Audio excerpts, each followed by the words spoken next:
All right, welcome to the Get Busy Livin podcast, and I'm Dr. Scott from Six Sense Acupuncture and the Healthy Habits Club. And we've got a wonderful guest today, and that is Donna Burton. She is Donna, the astronomer, and we thank you so much for your time today. We appreciate that because we know, I know what you've been through over the last couple of months, and it's fantastic that you're able to join us. And you've had a few problems getting contact with Wi-Fi, and you've had to drive into town to get contact. So that's it's an amazing effort, Donna, and thank you very much for spending time with us. And hopefully, we can't wait to hear some gold nuggets of information from you. I'm looking forward to it. Thanks for having me. So I'll start off with the usual question, Donna. So tell us what gets you out of bed every morning. My answer to this has changed in the last couple of months. What gets me out of bed is now I'm healthy and just enjoying life. Life's too short. Previously, I would have said to get to work, to share the night sky and everything else. That's my passion. That's what I love. But these days, it's to appreciate every minute of life because it is so unpredictable. Absolutely, absolutely. Yeah. Um, so you're Donna the astronomer. So um, tell us about how you got into astronomy. Well, I grew up in the outback. My dad was a drover, my granddad was one before him. And at night, there's nothing much to do except look at the sky. And so I just fell in love with the sky. But I didn't know until 25 years ago that you could actually get a job doing it and study to do it. So I'd got a telescope off my husband, who's now my husband, he was only my boyfriend then, for our second Christmas together. He brought me this nice telescope and gave it to me down at his parents' house in Carlingford in Sydney, which is a very bright place. But Jupiter and Saturn were in the sky, and so I got the telescope out and I showed everybody who walked by, sort of dragging all the people walking their dogs in Carlingford, and made them all look through the telescope. And that's how I got into what I'm doing now, which is sharing the night sky with everybody. I kind of got addicted to when people saw Saturn for the first time, they were in so much awe. It made me feel good. And even when I look at Saturn still, it still makes me get goosebumps. And I do Yeah. get into the research side of it as well, but I've always loved the science communication part. So okay. So when was that? When did you? That was a while ago. Yeah. So Did we you? we moved to site. We got a job up here at site. Both my husband and I both got jobs at Siding Spring Observatory, which is the big optical observatory in Australia up here at Coonabarabran, back in 2000. So we've been here 25 years. Hubby still works up there. I now work for myself because after the bushfires and then COVID, they went to remote observing, so they don't need somebody up there to teach the observers how to use the telescope anymore. It's all done from the comfort of their own homes, which I don't think is necessarily a good thing, but it's the way it is. Well, why don't you think it's any good? Because What's the what's the, what's the pros and there's cons? the main thing is that if you're sitting in your room at home, you can be doing 1,000 other things, and often you can see them because they're linking by Zoom.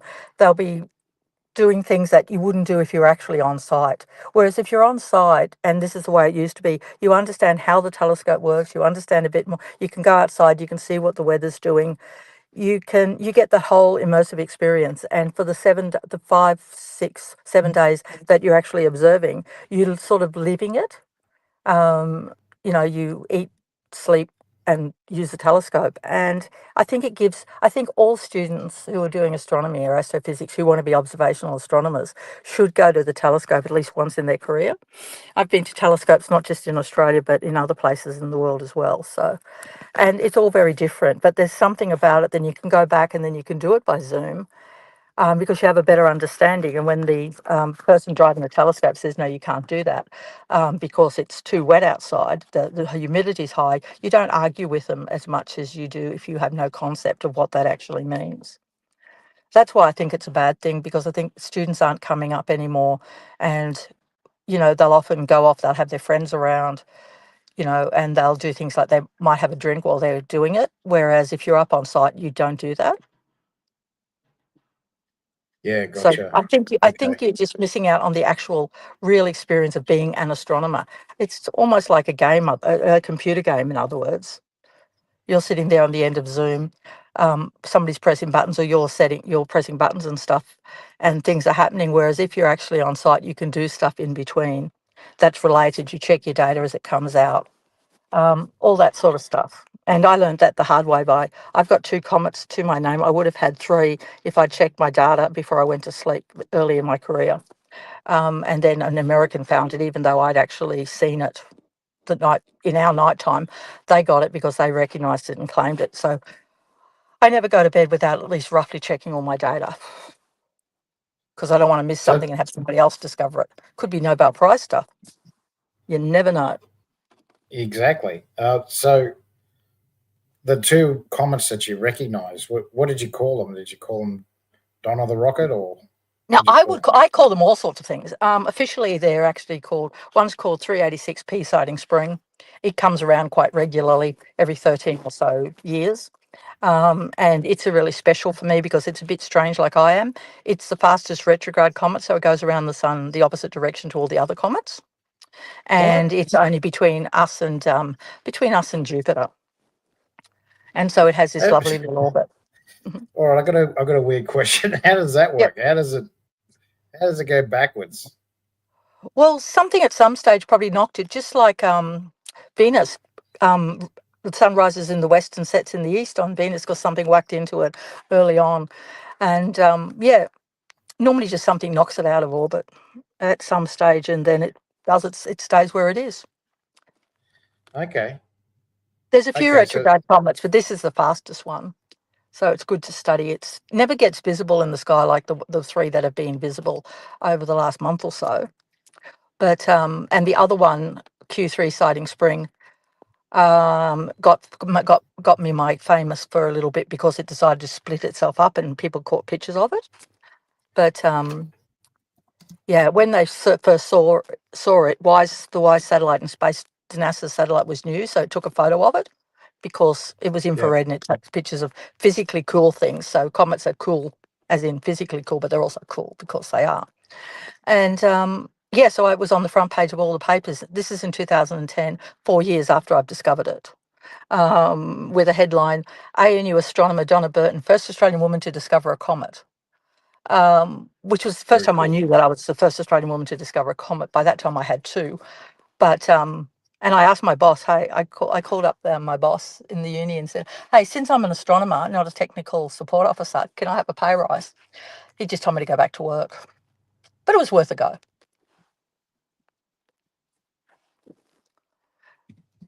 Sorry, I froze.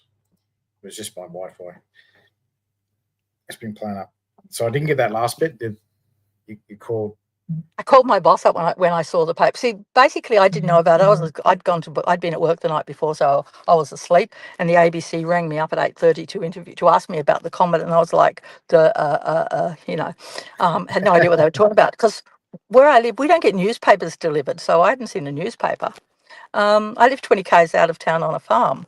They don't deliver, so I was caught out well and truly by the call, and fortunately, the ABC lady has interviewed me before, so she was able to tell me what was going on, and so we had a bit of a giggle. And then later that day, I rang my boss up and said, "Okay, the newspapers are all telling around the world saying I'm an ANU astronomer, pay rise, please, instead of being a technical support officer." And he just laughed and told me to go back to work.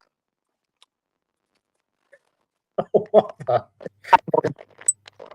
Not much, but a bit. You're cutting in and out. What was I going to say? We'll just give it a second just to let it settle down a bit. But I think, I think it's your audio. I think it's your audio. How's that? I'm just got a lot of static I'm hearing.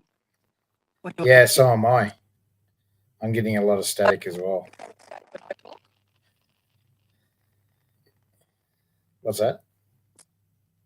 I'm only hearing the static when you talk. Yeah, I am too. I'm only getting the static when you talk.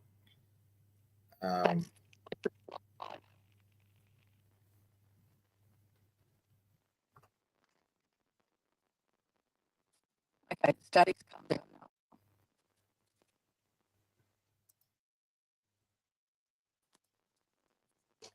now. Okay, how's that? Well, Does that sound better? there's a bit of static there, but I don't know where it's coming from. I don't think it's my end because I've got full bars for a phone. Yeah, I've got full Wi-Fi as well. It might be StreamYard.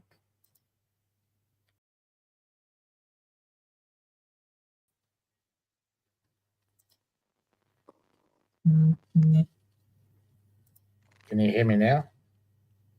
I can hear you fine. Yeah, you're static again. What's going on here?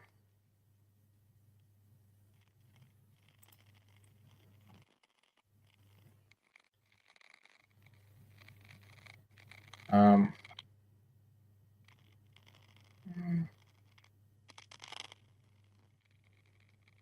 I just tried restarting my microphone.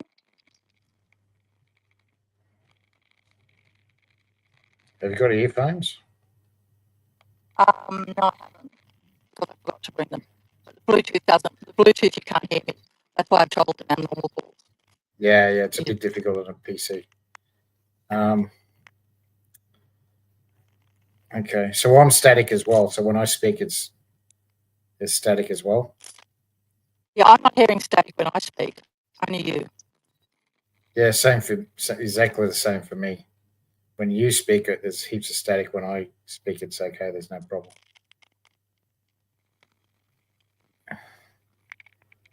Mm.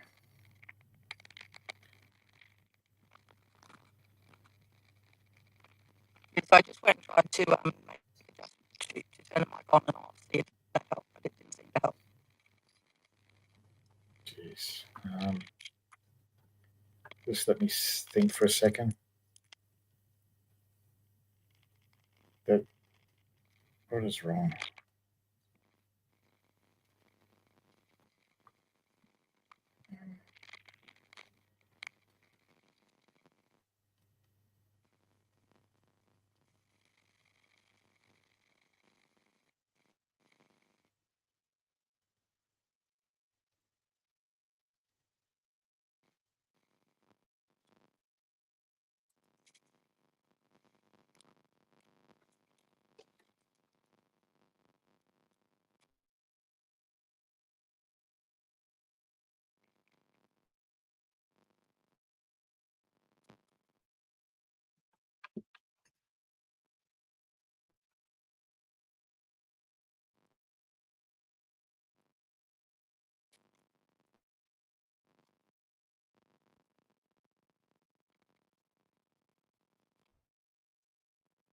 How's that? Can you hear me now?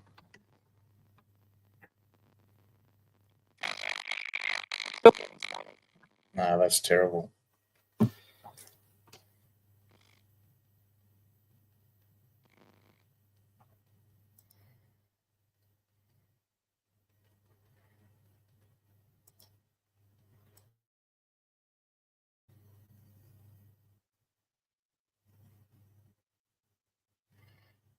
All right, that's gone away. How's that now? Can you hear me?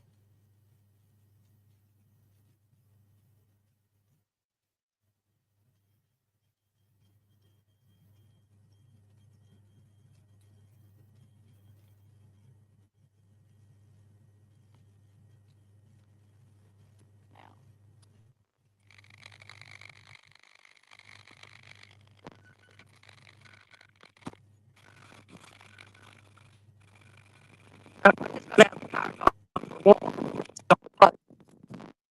And it doesn't seem to be any better. Yeah.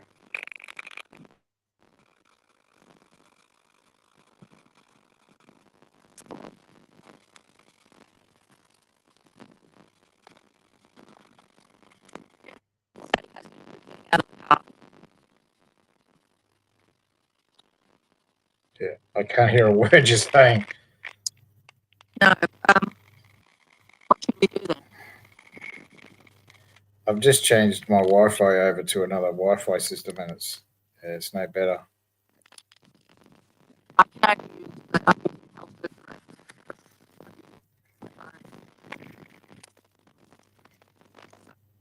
My car, but I'm sitting outside.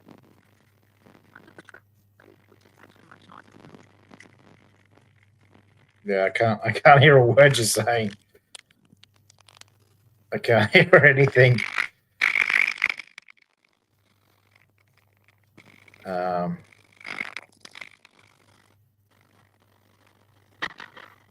Okay. What I'll do is I'll. Have you got LinkedIn? LinkedIn? Yeah. Just on LinkedIn. Oh, that's better. That's better. Can you hear me now? Yeah, I can hear you better now.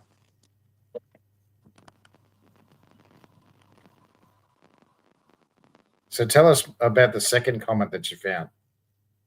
Yeah, so the second comment I found was it's 28,000 year orbit. It's called Q3 Sighting Spring, and it won't come back. Well, it might not ever come back ever, because on its way after it passed the sun, it started to break up, and it was picked up by observers all around the world. So that got me my name all out there a bit as the comet discoverer.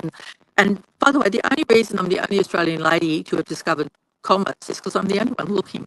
It's not sexy science in field of astronomy, but it's, we weren't actually looking for comets. We were actually looking for that asteroid, you know, the one that might do what the dinosaurs do to us, what it did to the dinosaurs. So we're part of this near Earth object survey, and comets were just a fringe benefit, finding comets, because we're looking for near Earth objects that, and we were like mapping where all they are. And these days we know where most of the larger asteroids are, but then comets come from the outer solar system, or in the case of 3I Atlas at the moment, it comes from another solar system. Okay. But I'm still out there looking for my third comet, which will have my name, because I'm not associated with the university, and it's not a professional thing anymore. I'll be doing it as a normal everyday person, and the comet will have my name, which I think will be pretty cool. Okay. And because I use my own name for my work, I don't use my husband's name, so it won't be called after him, so everyone won't think it's his. Like throughout history, women have discovered comets, but their husbands, who are also astronomers, have got all the glory for it. So Carolyn Herschel discovered comets, but they were put down to her husband. Carolyn Shoemaker discovered comets, and everyone thinks they were discovered by Eugene Shoemaker. So I've hedged my bets by keeping my maiden name as my science, for all my science work. Yeah, right. Okay. Well, why should Chris get the glory for finding the comet? He didn't do anything except support me, which is probably a big deal. Yeah, absolutely. Absolutely. So what was I going to say?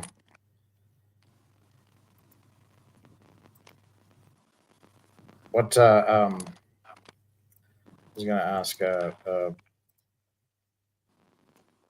So obviously you had to do a degree in this this area. Is it? Yeah, I've been lucky. I studied at the University of Southern Queensland. I did my first degree there. Was in computing. But I picked up a lot of astronomy subjects because they're an external university, and because I was an older person going back to school, so to speak, I didn't want to actually go to uni because I didn't want to leave home. And so I got the job at Sighting Spring, met one of the professors from my university, and he got me into being the sort of a test case for some of the astronomy subjects, which hadn't been being done online. I'd then done my master's and the PhD all through University of Southern Queensland, all externally, getting my degree sent to me in the mail, so I make jokes about mail order degrees. So these days, young people can do it a lot quicker than I did, but I did it deliberately part-time because you can do a lot more research through the university if you take 7 years to do it rather than 3.5. Ah, okay. Okay. So I just took advantage of that. And because I don't need the union ticket of the title or anything else. I did it because just because I can. Yeah, gotcha. Okay. A lot of my credibility comes from people just coming to my shows or having me to speak to them, speak to their groups and stuff, and word of mouth gets me a lot of my for my main bread and butter, which is the nighttime shows. And my thing of trying to save the night sky one light at a time. So Yeah. Okay. So tell us about that. What sort of information would you provide at one of those presentations? So at our at our live presentations here at Coonabarabran, we're on the edge of the dark sky park, so we've got beautifully dark skies. They saw the auroras last night, which was amazing. So the guests got that extra bonus. So we have telescopes and we basically show people the sky. We talk about what we're looking at, but we also tell stories, both Western and Indigenous, about the night sky, depending, because the sky changes month by month. So there's always something new to see. And we let people look through telescopes and we show them things. At the moment, Saturn is the star of the show, so to speak, because everybody likes Saturn and it's visible nicely. And as we get closer to Christmas, we'll have both Saturn and Jupiter to show. And we show other things like nebulas, galaxies, pretty coloured stars, star clusters. And we just talk about the history about how stars come to be. We talk about the Earth. We talk about the sun. We talk about basically anything. What I tell everybody when they get there are 2 rules: have fun and ask questions. And so the show very much goes along with the audience. So in school holidays, it's a lot more regimented because we have large numbers and we have a lot of kids and stuff. So we have to get through it because we do 3 shows a night at Easter. But on a normal night like now, it very much goes with what people want to talk about. And if they've got something they're interested in, we can just go and look at that as well. And we're very flexible. We get people come out here who've gone and brought stars for whatever reason, and they want to have a look at it. And if we're in a smaller group, we do that as well, or we do it afterwards. And I've had people propose out there. We've had to pull some funny tricks with the telescope, so the lady could look down the telescope and see, "Will you marry me?" And we've done it with lasers and stuff. So we've had a lot of fun over the years. But the good thing is to try and educate people that if you come from the city, it's really hard to see stars. We're still lucky in Australia, all our capital cities, you can still go outside and see the moon and stars. But if you come from places like Beijing or New York or London or Paris or any of those places, or all over places like India and stuff, you can't see the night sky because of light pollution. And so I do a little bit of talking about light pollution and what they can do, one person by person, just to save the night sky one light at a time, so that for our kids and grandkids, we'll still have the night sky that they can see. That's pretty much my passion, is to introduce people to the stars and try and save the night sky for future generations. Yeah, and my exactly research right. is a bonus. So in your research, what? And my research is a bonus I get to do because I can. And who knows what serendipitously I'll find out there. True. When I was 11 years old, I told the whole of the School of the Air kids and the teachers that I was going to win a Nobel Prize when I grew up. So I'm hedging my bets. Sir Roger Penrose got a Nobel Prize a couple of years ago in physics. He was 95. I've got plenty of years yet to serendipitously find something. Absolutely. And as you see on my recent posts, some people get it Madame after Curie they is my die. hero. Well, you can't get the Nobel Prize after you're dead. That's the problem. You've got to be alive. They don't give it posthumously. Is it really? No, yeah, no, you can't get it once you're dead. Positive, because people put up Vera Rubin to get it, and then she passed away before the judging, well, whatever they do, and so she wasn't eligible. So I've got to find it while I'm alive. So I've got to live a long time and keep looking. It's all about looking up. Unlike that Netflix thing, you're allowed to look up. Yeah. Yeah, that's yeah. That's an absolute. I've seen that movie, and it's a brilliant satire. It hits the nail on the head. Exactly what's happening right now. It does, but it's interesting that the first 5 minutes of it drive me bonkers as an astronomer, because if we sat underneath the telescope, because it's taken at the Subaru telescope, if we sat underneath there with lights on, we'd be kicked out on our rear end because lights aren't allowed in observatories. And computers will do all the calculations, but there's no way in one night you could actually work out the orbit of anything. It needs a few nights. And just for the thing, the lady those folks on there, they took Xanax. This lady astronomer does not take Xanax. But the rest of the show is fine. I see. I did not. Well, I suppose they had to put lights on to film. Well, they were filming, yeah, but it was just so annoying. I almost didn't watch it. I was so annoyed with it, but I'd heard such good reviews that I watched the whole thing. But yeah, for an astronomer, the first 5 minutes were very frustrating.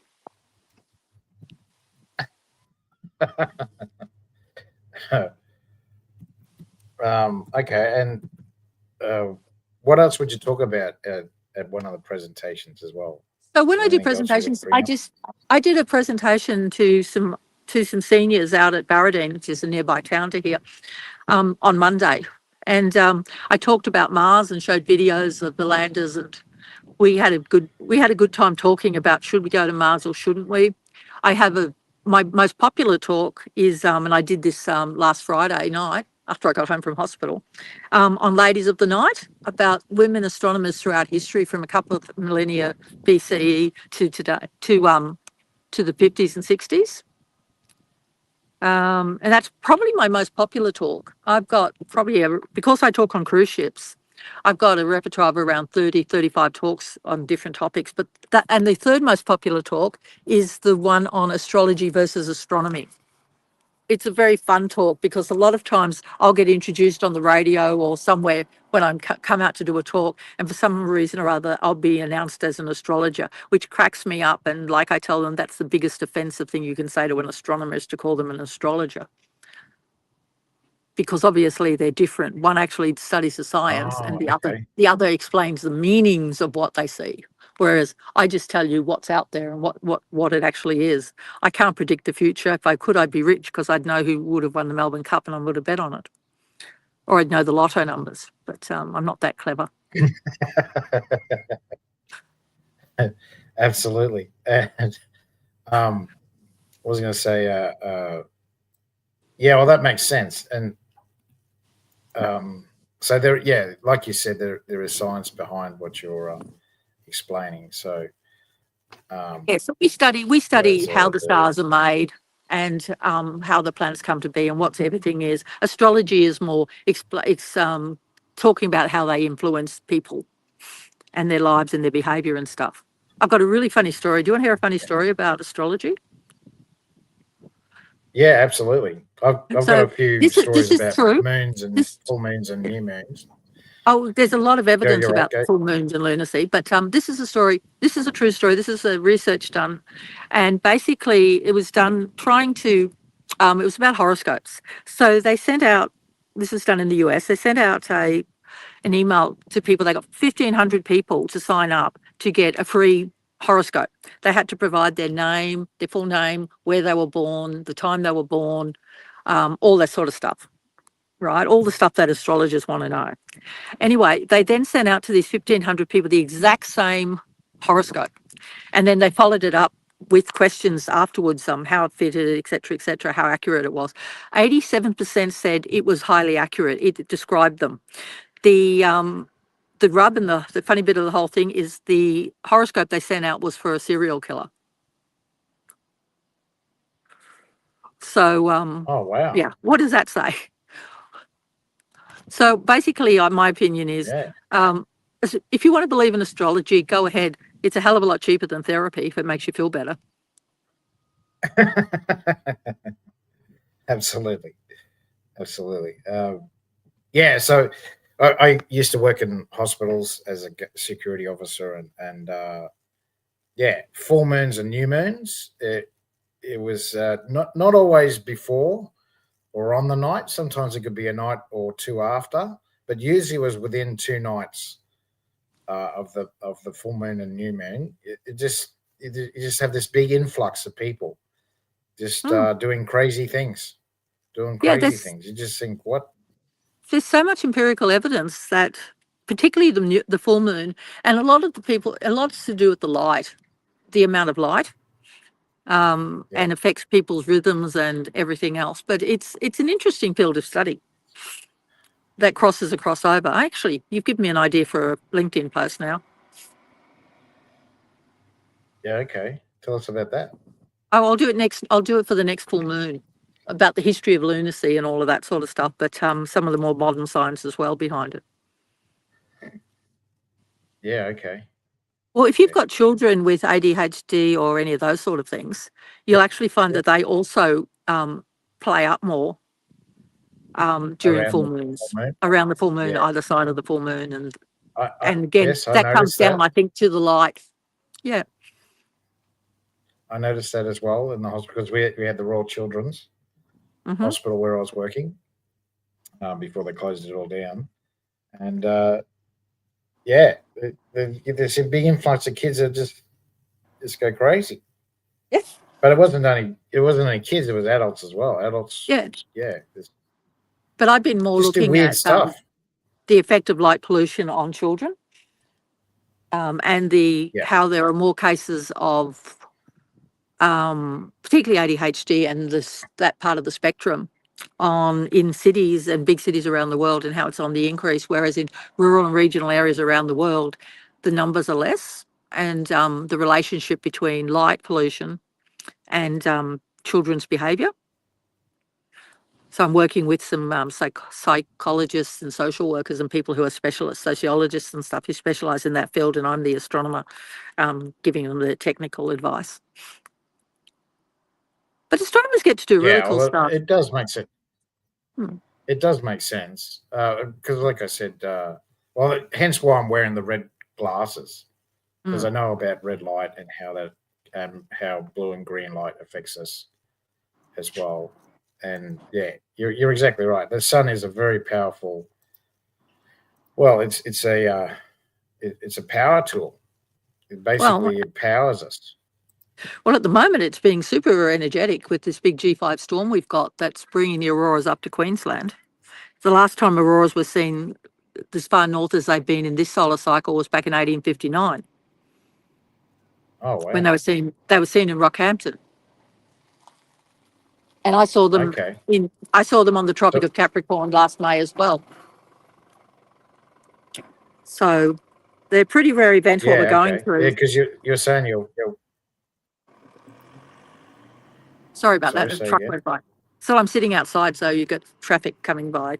But a lot of stuff with the auroras is really, really interesting, because it's when the sun's really, really active, and just trying to trace that back through time. And also, it also has an impact upon our climate, whether we want to admit to it or not.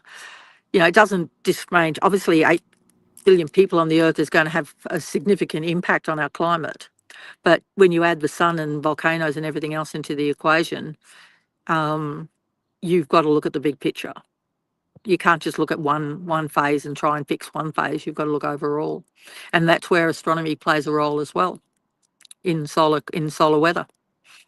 And that's where my whole thing is. I study the sun and solar weather and things like that, because I also study spots and activity on other stars to try and understand the sun, and to understand other stars, I study the sun. But we've only been studying the sun really in depth for the last 50 or 60 years. Galileo looked at the sun and spots, but it's only been the last 50 or 60 years that we've really started studying solar, the effects of the sun on the weather and on Earth in general.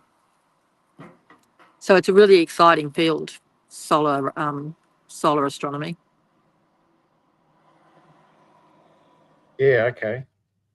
So when you say solar, what do you mean by that?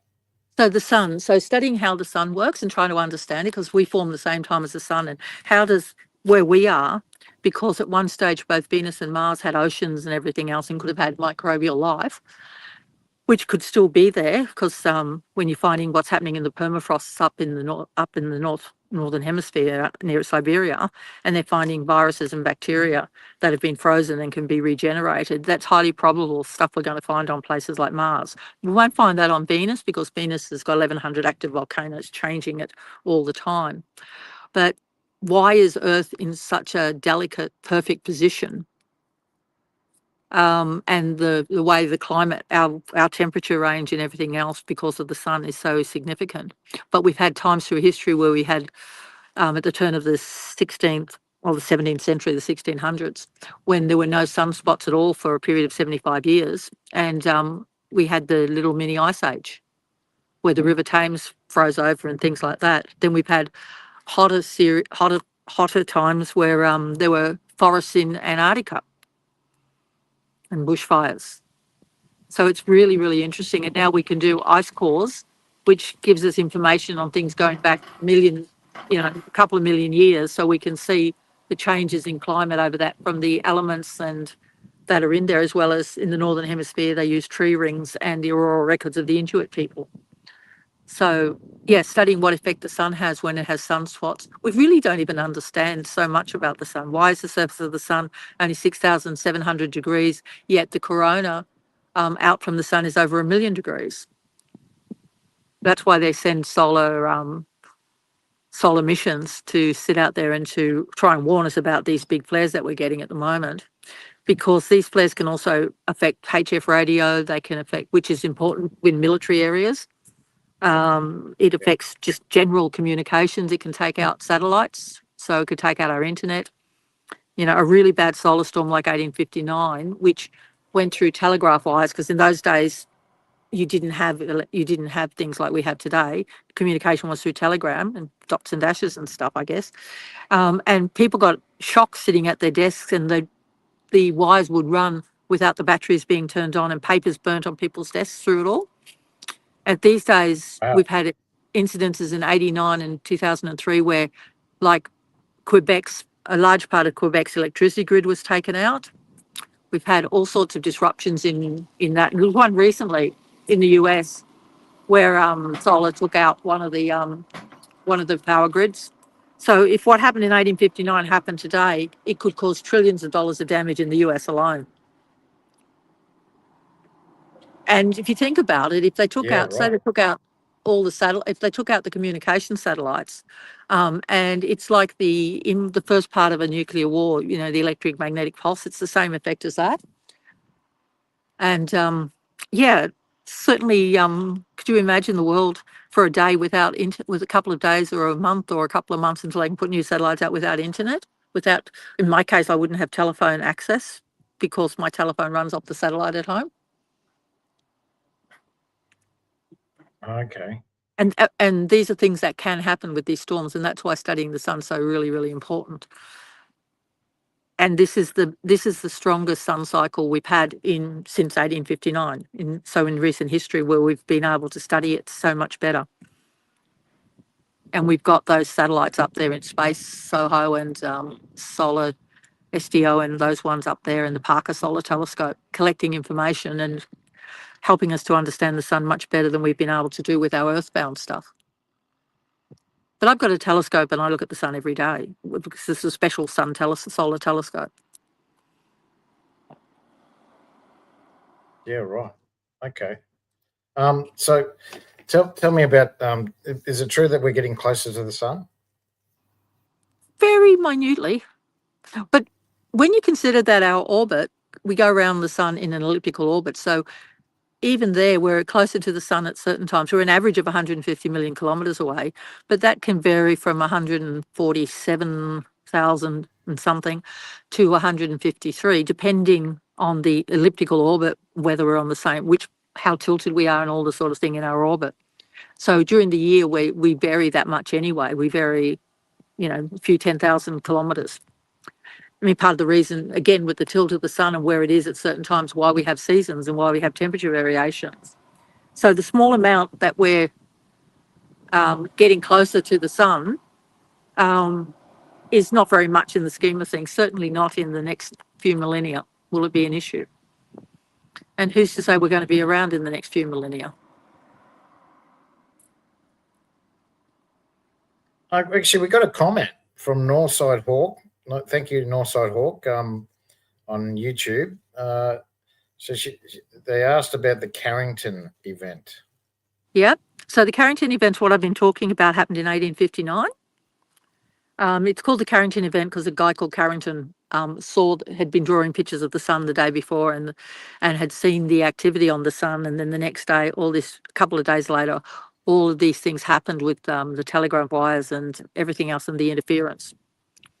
And it was a big major worldwide event, and there were auroras seen down as far south as Florida and Hawaii, and as far north as Rockhampton. They probably were further north, but we didn't have any people. There weren't many people much further north than Rockhampton back in 1859. And yeah, so if that event happened today, is what I was talking about, how we could lose communication satellites and how we could lose heaps of stuff, and it'd be GPS. And if it actually affected our cars and the electronics in our cars and everything else, it'd be a bit of an eye opener on how we'd go back to old fashioned things. I think us people out in the bush would be a lot better off than the city folks. Absolutely. Yeah, because you're so used to We're used to we're used to long blackouts limited. and hopeless communications, yeah.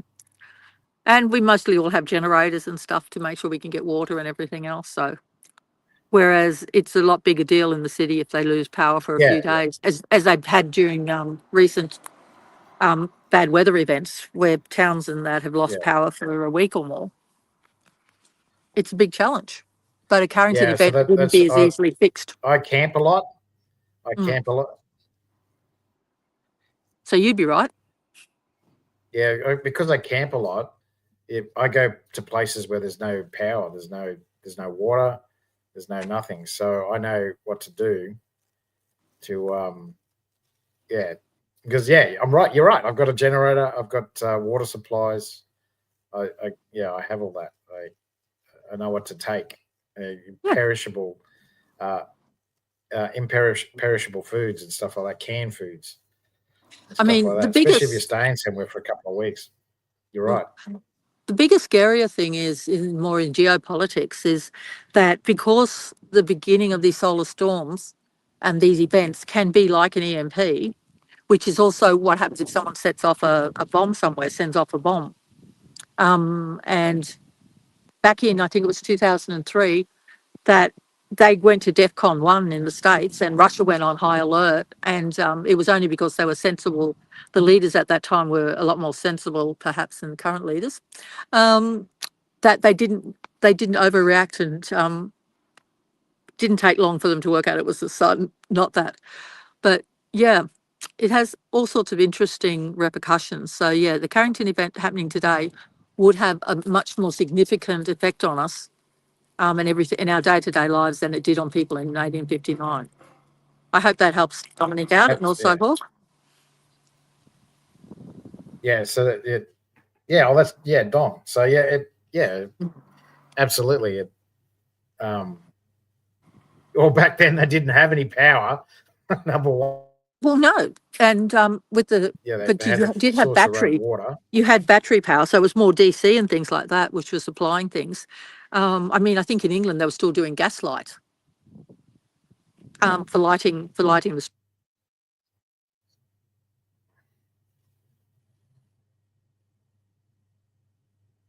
You there, Donna? Just getting a call from the radio station in Dubbo. Sent it to voicemail. Okay. Yeah, you're back on now. Sorry about that. The phone goes off and I had to go and click on it to stop it.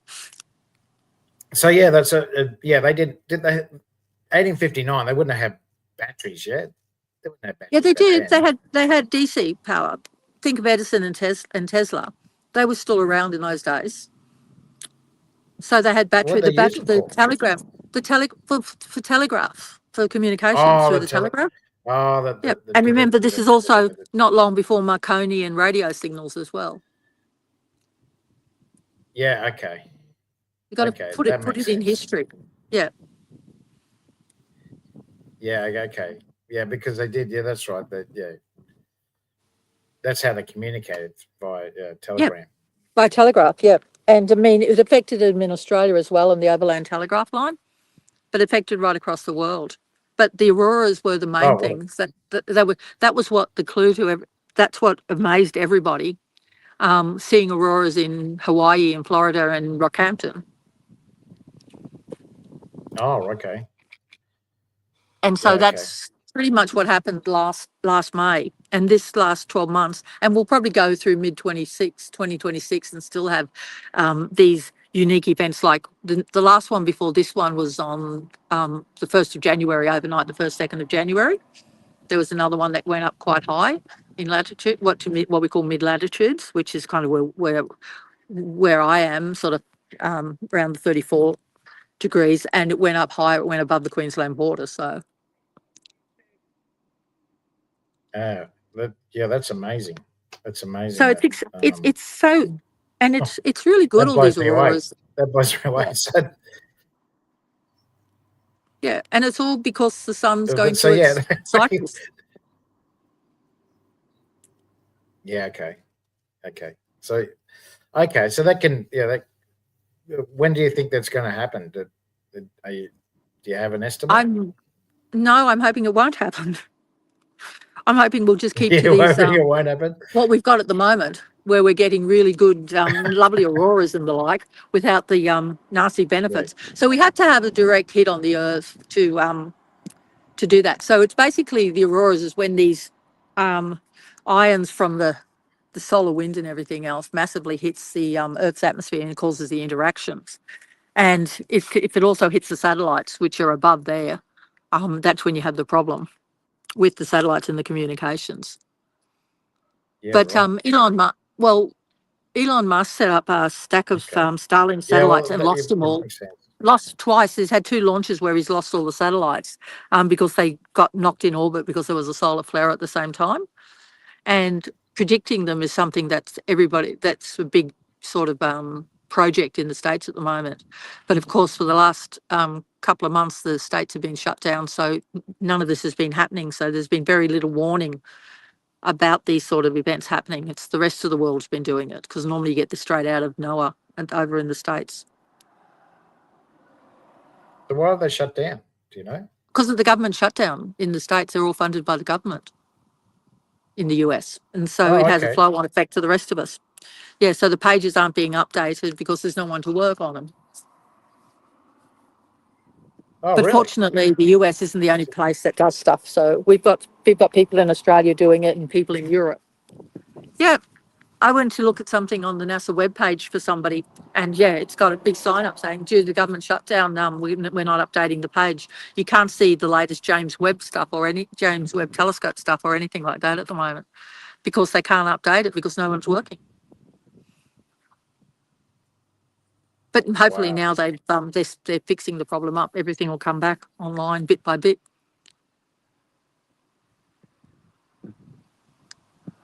Yeah. Okay. Yeah, that's amazing. That's absolutely amazing. So what was I going to say?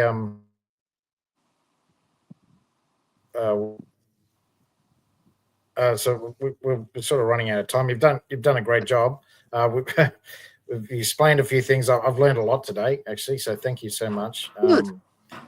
But thanks for having me. I enjoyed it. I'll go into the third question. So, what ideas or so what's your ideal client? Who's your ideal client that you'd like to help? That's a hard one because I want to get the message out there, particularly about light pollution and get kids into science. So I talk to schools, I talk to old groups, I can talk to anyone around the world on Zoom. Anyone who wants to learn how to save the night sky, basically. Or with children, it's to get them into science because astronomy is the easiest of all the sciences to get kids interested in STEM. So, yeah. So my ideal client is anyone who's interested in the sky. This is probably a question that.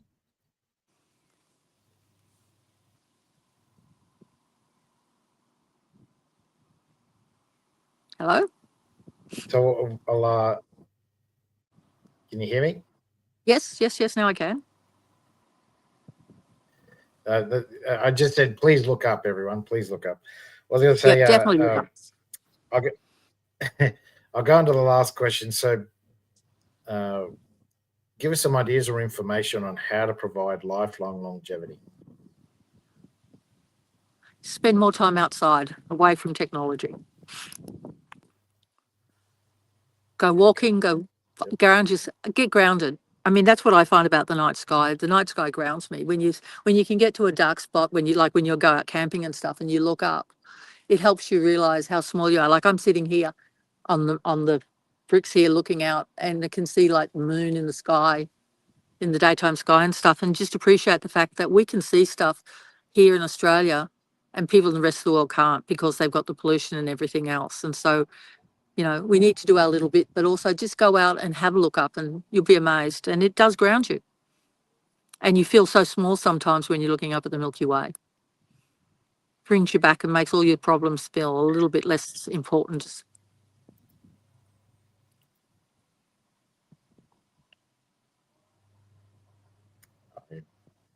My Wi-Fi is playing up again. Yep. So thank you very much, Donna, for you. Coming on and giving us some gold nuggets today. And we appreciate your time. And I learned a lot today about the stars and how the sun affects us, the moon as well. And because you didn't bag me too much today, I'm going to give you access to my health club. So that's it there.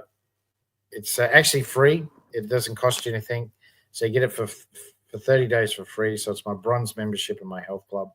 It's got 9 modules. I teach about EFT, emotion, meditation, nutrition, exercise, how to plan it, roadblocks in your mind, how to break those roadblocks.